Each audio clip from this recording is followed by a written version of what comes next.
This is simply not true. If there is anybody to blame for the destruction of this country, it is ourselves. Because just as he, apparently without any alteration to the votes at all,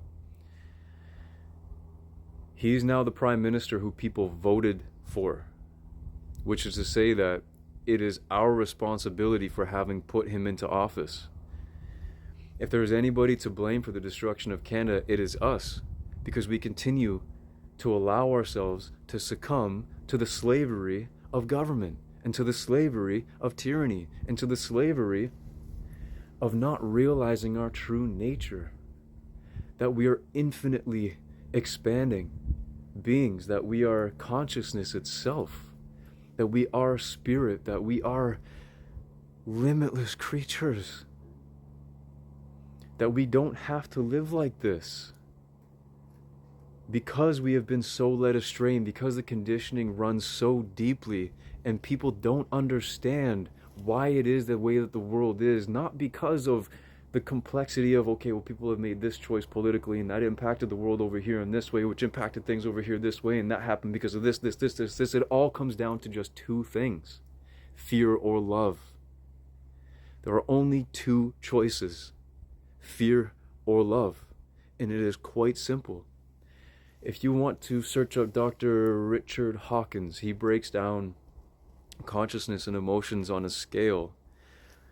And it's a very good scale. It shows that at a certain point of consciousness, you will begin to experience more love, which consequently equals out to more bliss, more enjoyment, more happiness, more empathy, so on and so forth. And on the lower nature, you'll experience more apathy, more sadness, more madness, more anger, more depression, etc. But the thing is the more you become aware of yourself, the more you will experience love. And when you experience love, when you truly understand your own value, when you truly understand your worth, and you stand in love and you make decisions out of love, you understand everything. Every illusion begins to fall away, because it's no longer a complexity considered intellectually. There is an energy that arises within you, and a perception that is gained when you understand your value, when you understand your worth, because your beliefs change.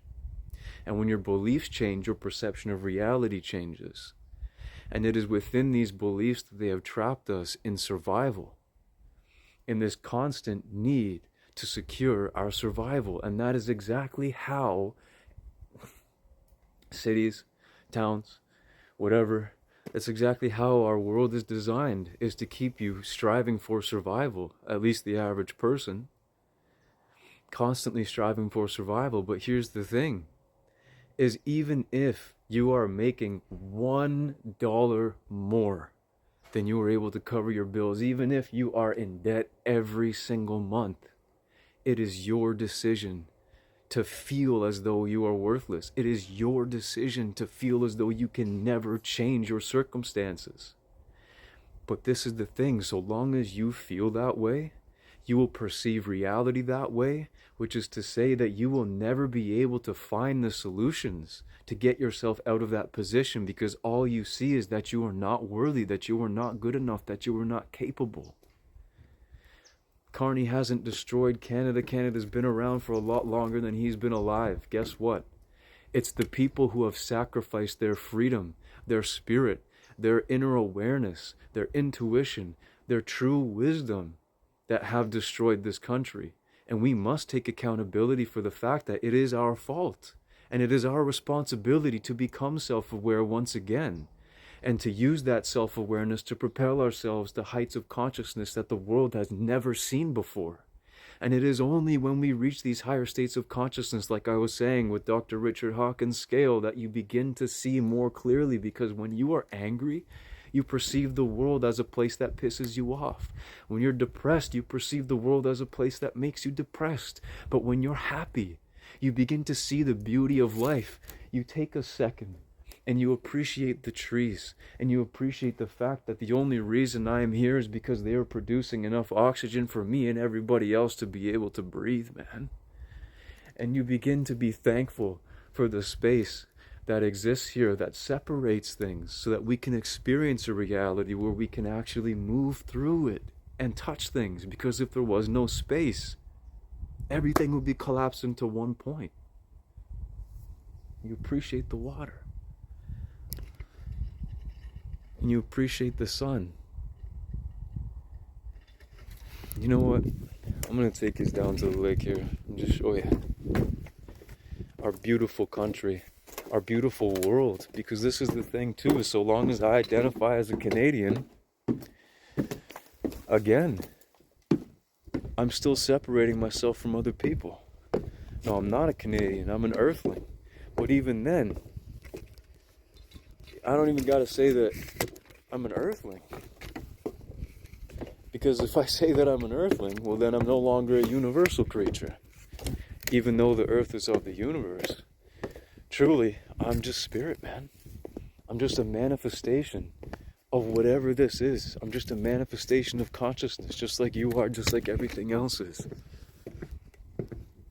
Look, check this out. I got my thing on here. Look at this, man. Look how beautiful it is.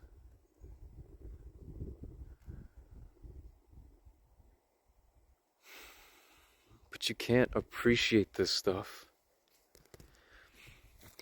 if you perceive everything as like, just even saying Carney has destroyed this country. Well, where's your accountability? Where is your responsibility for protecting this place? What are you doing to ensure that this place remains sacred, that it becomes sacred once again?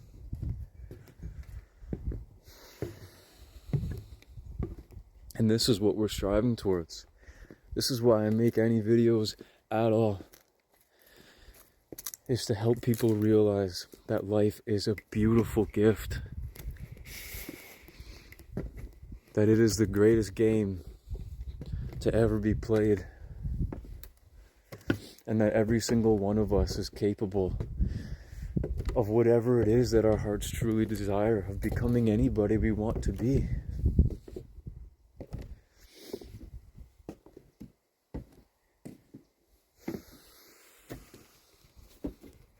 You know, with that being said,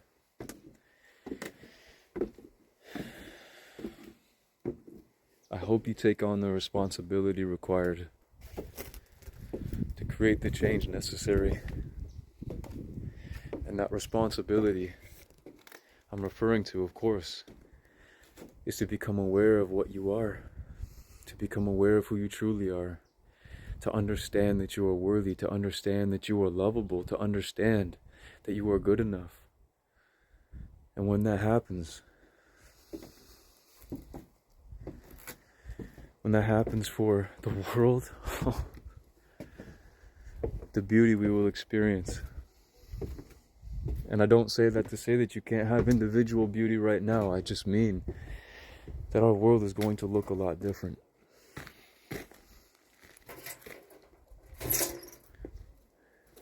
Anyways, I hope you have the best day of your life. Cheers.